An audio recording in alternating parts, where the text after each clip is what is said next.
आप सभी मित्रों को बहुत बहुत नमस्कार। आज मैं आपके साथ एक बहुत काम की बातें करने जा रहा हूँ इस वीडियो संदेश के माध्यम से। इस वीडियो संदेश का शीर्षक है, जब पढ़ने का मन न करे तो फिर क्या करना चाहिए। जब पढ़ने का मन न करे तो फिर क्या करना चाहिए। बहुत सारे विद्यार्थी मित्रों को ये अक्सर देखा गया है कहते हुए कि पढ़ना तो चाहते हैं लेकिन पढ़ाई में उनका मन नहीं लग रहा है।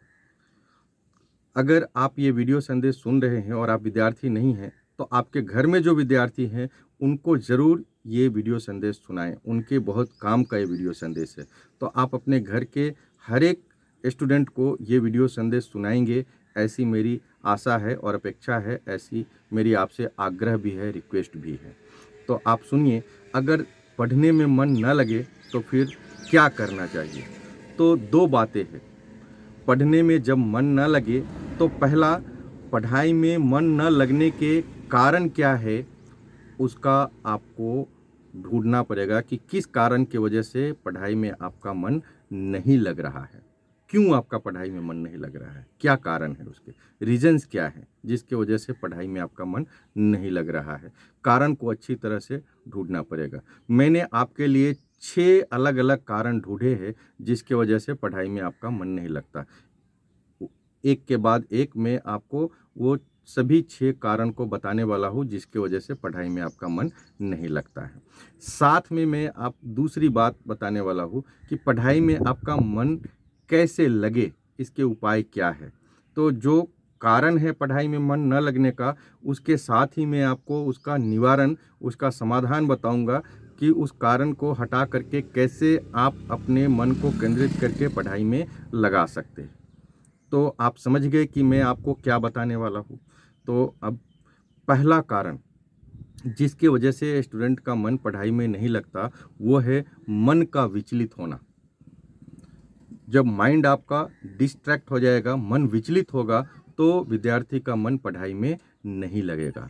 और मन के विचलित होने के पीछे आपके दोस्त हो सकते हैं, आपके परिवार का कोई सदस्य हो सकता है, आपके जहाँ पढ़ाई कर रहे हैं वहाँ पे बहुत सारे शोर शराबे हो रहे हैं वो हो सकते हैं, या सोशल मीडिया पे आपका अत्यधिक लगाव हो सकता है और सोशल मीडिया पे आपके दोस्तों द्वारा कोई ऐसा मैसेज आ गया हो जो आपके ध्यान को भटका रहा हो, ये हो सकता है। या आपके घर में घटित कोई घटना हो सकती है या परिस्थिति या माहौल ऐसा हो सकता है जिसके वजह से मन आपका विचलित हो रहा है। तो आपको ये ढूंढना पड़ेगा कि आपका मन क्यों विचलित हो रहा है। तो ये कारण हुआ कि मन के विचलन की वजह से विद्यार्थी अच्छे ढंग से पढ़ाई नहीं कर पा रहे हैं या कंसंट्रेट नहीं कर पा रहे हैं। अब इसका निवारण क्या है, इसका समाधान क्या है। तो इसका निवारण और समाधान है कि मन को विचलित होने से रोकना पड़ेगा। तो मन को विचलित होने से रोकने के लिए क्या करना पड़ेगा, जिस भी कारण से मन आपका विचलित हो रहा है उस कारण को आपको ढूंढना पड़ेगा और उस कारण को नियंत्रित करना पड़ेगा। अगर उस कारण को ढूंढ करके अगर सोशल मीडिया की वजह से आप विचलित हो रहे तो उस पे आपको सोशल मीडिया की एक्टिविटी पे आपको नियंत्रण करनी पड़ेगी। घर के माहौल की वजह से आप अगर विचलित हो रहे हो तो उस माहौल को आपको नियंत्रित करना पड़ेगा, फिर उसके बाद ही आप पढ़ाई कर सकते हैं। आप ऐसा नहीं कर सकते कि माहौल जैसा भी हो आप फिर से कंसंट्रेट करेंगे और पढ़ाई कर लेंगे, ऐसा नहीं हो सकता। तो आपको घर परिवार में जिस सदस्य के साथ कुछ अनबन है या समस्या है उसके साथ आपको मिल करके उस समस्या का निदान करना पड़ेगा, फिर आप पढ़ाई में मन लगा सकते हैं। तो आपको पहला जो है मन को विचलित होना कारण है आपके पढ़ाई में मन न लगने का, और उसका समाधान क्या है कि विचलित होने के कारण को आपको ढूंढना है और उसको नियंत्रित करना है। उसके नियंत्रण करने के बाद ही आप अच्छे ढंग से पढ़ाई कर सकते हैं। ये रहा पहला पढ़ाई में मन न लगने का कारण और उसका निवारण। अब दूसरा कारण क्या है, तो दूसरा कारण है उत्साह का अभाव।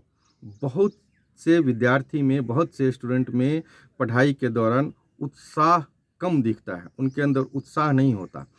और इसके पीछे दो मुख्य कारण है। एक, जो विषय वो पढ़ रहे हैं उसमें उनकी रुचि नहीं है, वो अरुचि से वो विषय पढ़ रहे हैं। और दूसरा, उस विषय में उनको डिफ़िकल्टी है, वो विषय को वो कठिन मानते हैं। तो या तो उस विषय में उनकी अरुचि है ये, या वो विषय उनको कठिन लग रहा है, ये इसके वजह से उत्साह की कमी है। तो अब इसका समाधान क्या है? तो इसका समाधान है कि उत्साह के साथ पढ़ाई करें। मतलब विद्यार्थी को अपने अंदर उत्साह उत्पन्न करना पड़ेगा उस परिस्थिति में जिस परिस्थिति में वो विषय उसके रुचि का नहीं है और विषय उसको कठिन भी लग रहा है। तो कैसे उत्साह उत्पन्न कर सकते हैं अपने अंदर? तो जब भी पढ़ने बैठे कोई भी विद्यार्थी खुद को उत्साहित करता रहे और उत्साहित करने के लिए क्या कहे, वो सोच को सकारात्मक रखे और खुद को ये समझाता रहे कि ये विषय बहुत मज़ेदार है, इस विषय में उसको मज़ा आ रहा है, इस विषय में उसको कुछ नया सीखने को मिल रहा है, इस विषय में काफ़ी कुछ ऐसा है जो उसको पहले से आता है। अभी तो बहुत कम ऐसा चीज़ है जो उसको मुश्किल लग रहा है और ये मुश्किल 1-2 बार पढ़ने पे या उसके शिक्षक के समझाने पे उसको समझ में आ जाएगा। कठिनाई बहुत बड़ी नहीं है। भले उसको अभी समझ में नहीं आ रहा है, लेकिन जैसे ही कोई शिक्षक या कोई उनके माता-पिता में से कोई उनको समझाएँगे तो उनको ये समझ में आ जाएगा। प्रॉब्लम बहुत बड़ा नहीं है।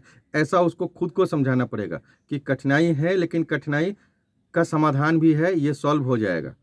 कठिनाई लेके घूमना नहीं है उसको। और विषय भले अरुचिकर हो, उसको रुचि नहीं हो, लेकिन उसको ये कहना पड़ेगा, खुद को समझाना पड़ेगा कि उसको बहुत मज़ा आ रहा है, ये विषय में तो बहुत दम है, उसको बहुत मज़ा आ रहा है अंदर से। तो इस प्रकार से वो जब तक वो अपने अंदर उत्साह उत्पन्न नहीं करेगा, विषय को मज़ेदार नहीं समझेगा, कठिनाई को सरलता से सहजता से वो समझ नहीं लेगा, तब तक उसको उत्साह उत्पन्न नहीं होगा। और जब तक वास्तव में अंदर से मतलब नेचुरली जब तक उसके अंदर उत्साह उत्पन्न न हो, तब तक जो है पढ़ाई में मन नहीं लगने वाला है। भले वो थोड़ी देर के लिए पढ़ाई करे, लेकिन थोड़ी देर के बाद ही बोर हो जाएगा और वो पढ़ाई उसके लिए बहुत हितकर नहीं होगी। ये रहा दूसरा कारण और उसका समाधान भी। अब मैं आपको बताने जा रहा हूँ तीसरा कारण, लक्ष्य का स्पष्ट न होना। अगर आपका लक्ष्य स्पष्ट नहीं है तो आपको पढ़ाई में मन नहीं लगेगा। बहुत सारे विद्यार्थियों को देखा जाता है कि बस वो पढ़े जा रहा है, क्यों पढ़ रहा है उसको पता ही नहीं है। तो इस परिस्थिति में जब आप सिर्फ पढ़े जा रहे हैं और क्यों पढ़ रहे हैं इसका आपको पता ही नहीं है, आपको लक्ष्य स्पष्ट नहीं है, तो फिर आपको ज़्यादा समय तक पढ़ने में मन नहीं लगेगा। तो इसका समाधान क्या है? लक्ष्य को हमेशा हमेशा स्पष्ट रखें। कैसे लक्ष्य को स्पष्ट रख सकते हैं?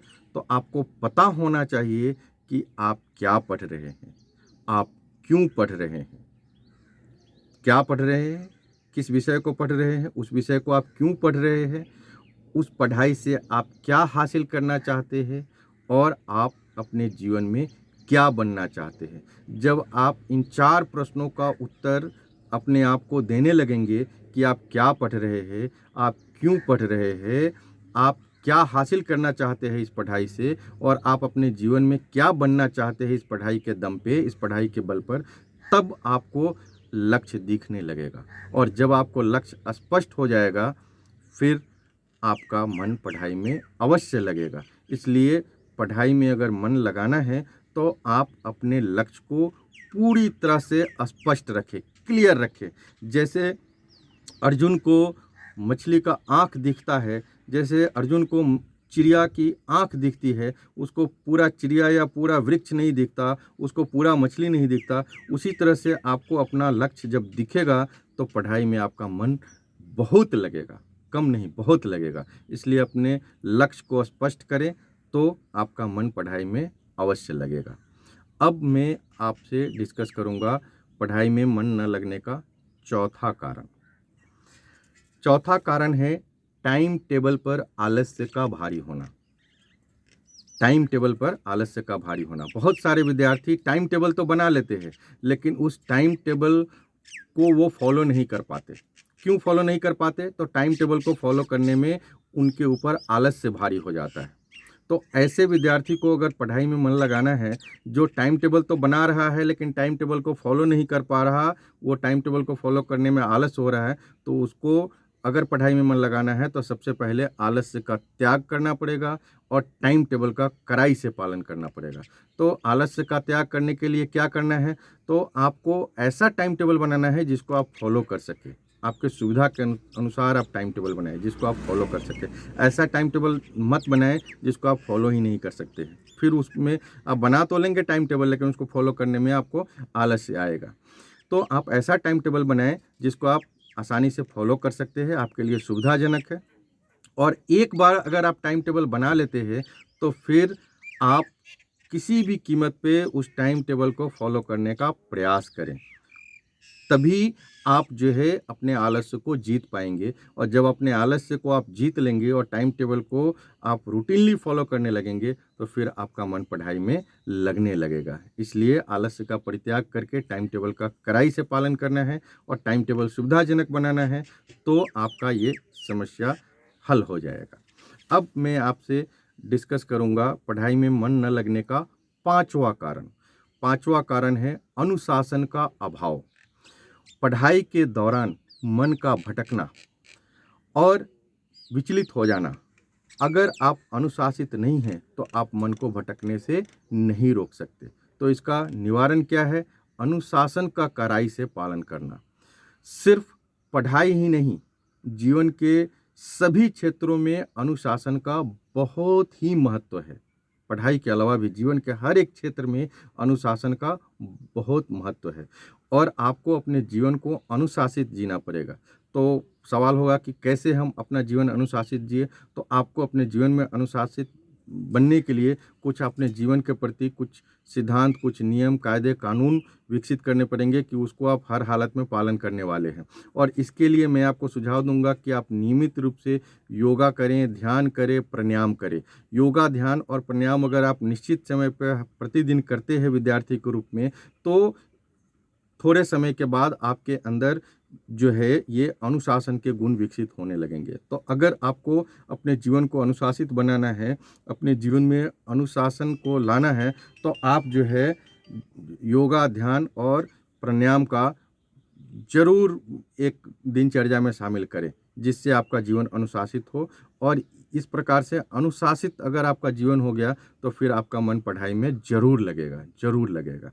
तो ये पांचवा कारण और उसका समाधान मैंने आपके साथ डिस्कस किया। अब मैं आपको बताऊंगा पढ़ाई में मन न लगने का छठा कारण। छठा कारण भी बहुत महत्वपूर्ण है, पढ़ाई को बोझ समझना। बहुत सारे विद्यार्थी हैं जो पढ़ाई को बोझ समझते हैं, इसलिए थोड़ी देर पढ़ने बैठते हैं और फिर बोर हो जाते हैं, फिर उठ जाते हैं, फिर उनका मन भटकने लगता है, फिर वो पढ़ने बैठ नहीं पाते। तो ऐसे विद्यार्थी जो पढ़ाई को बोझ समझते हैं, जिसकी वजह से उनका पढ़ाई में मन नहीं लगता, उनको मैं कहूँगा कि सबसे पहले आपको पढ़ाई को बोझ न समझिए, इसका उपाय करना पड़ेगा। कैसे इसका उपाय करना पड़ेगा? तो आप जब भी पढ़ने बैठे तो आप ये सोचें कि आपको पढ़ाई में बहुत मज़ा आ रहा है। जो विषय आप पढ़ रहे हैं वो विषय बहुत मज़ेदार है, वो विषय में आपकी बहुत रुचि है।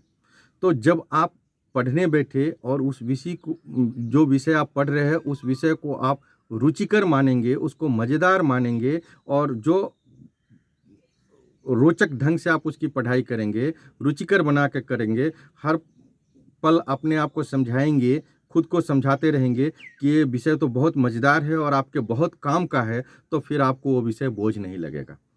आपको लगेगा कि नहीं नहीं, ये तो बहुत काम का विषय है, ये जो हमको ज्ञान मिल रहा है ये तो बहुत मेरे जीवन में काम आने वाला है। तो इस प्रकार से आप पढ़ाई को बोझ बनाने से बचें। जब आप पढ़ाई को बोझ नहीं समझेंगे, पढ़ाई में आपको मज़ा आने लगेगा, पढ़ाई आपके लिए रोचक होगी, तो फिर आपका मन पढ़ने में लगेगा। तो ये 6 कारण मैंने आपको बताए। पहला, मन का विचलित होना। दूसरा, उत्साह का अभाव। तीसरा, लक्ष्य का स्पष्ट न होना। चौथा, टाइम टेबल पर आलस्य का भारी होना। पांचवा, अनुशासन का अभाव। छठा, पढ़ाई को बोझ समझना। ये 6 कारण हैं जो विद्यार्थी के अंदर पढ़ने का जो लगन है, जो उत्साह है, उसको कम करता है, पढ़ने में उसका मन नहीं लगता है। और ये 6 कारण का मैंने समाधान भी आपको बताया। अब आखिर में मैं आपसे इतना ही कहूँगा, अध्ययन तपस्या है जिसे करना पड़ता है। अध्ययन तपस्या है जिसे करना पड़ता है। मन हो या न हो, हमें पढ़ना पड़ता है। अध्ययन तपस्या है जिसे करना पड़ता है। मन हो या न हो, हमें पढ़ना पड़ता है। अध्ययन की लगन आपके अंदर हो और आप पढ़ें, तो फिर आपको आगे बढ़ने से कोई नहीं रोक सकता। तो अध्ययन तपस्या है जिसे करना पड़ता है, मन हो या न हो हमें पढ़ना पड़ता है। लगन पढ़ने की जगा लो, फिर देखो कभी कठिन जो लगता था अब आसान लगता है, कभी कठिन जो लगता था अब आसान लगता है। पढ़ेगा इंडिया तभी आगे बढ़ेगा इंडिया। जय हिंद।